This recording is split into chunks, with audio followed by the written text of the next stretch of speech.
एक साल एक गांव में भयंकर सूखा पड़ा। बिना बारिश के खेत खलियान सूखने लगे। गरीब किसानों के पास सिंचाई के लिए कोई व्यवस्था न थी। वे सिंचाई के लिए बारिश पर ही निर्भर थे, इसलिए उनकी सारी फसल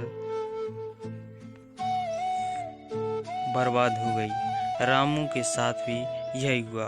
अपने छोटे से खेत में वह किसी तरह अपने परिवार का पालन पोषण कर रहा था। अब उनके सामने भूखों मरने की नौबत आ गई थी। मजबूरी के कारण वह गांव के जमींदार के पास कर्ज मांगने गया। जमींदार कंजूस तो था। उसने सोचा कि यदि उसने रामू को पैसे दिए तो वह लौटा तो पाएगा नहीं, इसलिए इसे अपने खेत में काम पर रख लेता हूँ। मेहनती तो ये ही और मजबूर भी कम पैसे में। कर्ज तो दे नहीं सकता, लेकिन तेरी इतनी मदद कर सकता हूँ कि तुझे अपने खेत में काम पर रख लूँ। तुझे महीने के 1000 रुपये दे दिया करूँगा।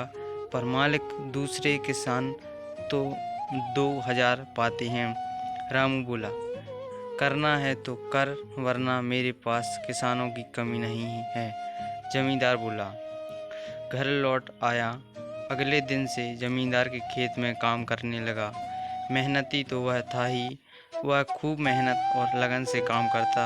उसने 4 महीने का काम 2 महीने में ही कर दिया। यह देख जमींदार बहुत खुश हुआ, लेकिन इसके मन में मक्कारी जाग उठी। उसने सोचा कि 4 महीने का काम तो इसने दो ही महीने में कर दिया। क्यों ना इसे निकाल दूं, इससे मेरा 2 महीने के पैसे बच जाएंगे। उसने रामू को बुलाया और उसने 2 महीने के पैसे देकर कहा, रामू, यह ले तेरे पैसे, कल से मत आना, मुझे तेरी ज़रूरत नहीं है। ये सुनकर रामू परेशान हो गया और बड़ी मुश्किल से उसका घर चला रहा था। अब अपने परिवार का भरण पोषण कैसे करेगा। वह जमींदार के सामने गिड़गिड़ाने लगा कि उससे काम से ना निकाले, लेकिन जमींदार उसकी एक न सुनी और उसे काम से निकाल दिया। रामू आंखों में आंसू लेकर घर लौटा। चिंता से रात भर उसे नींद नहीं आई। सुबह उठकर उसने फैसला किया कि वह फिर से जमींदार के पास जाएगा और उससे विनती करेगा कि उसे वापस काम पर रख ले। अगले दिन वह परिवार सहित दूसरे गांव अपने रिश्तेदार के घर चला गया। 10-15 दिन रिश्तेदार के घर रहने के बाद जब वह अपने घर लौटा तो मोहन को अपने घर के सामने बैठा नहीं पाया। वह मन ही मन खुश हुआ कि चलो उससे पीछा छूटा, लेकिन वह चकित भी हुआ कि वह आखिर रामू ने अपना आना बंद क्यों कर दिया।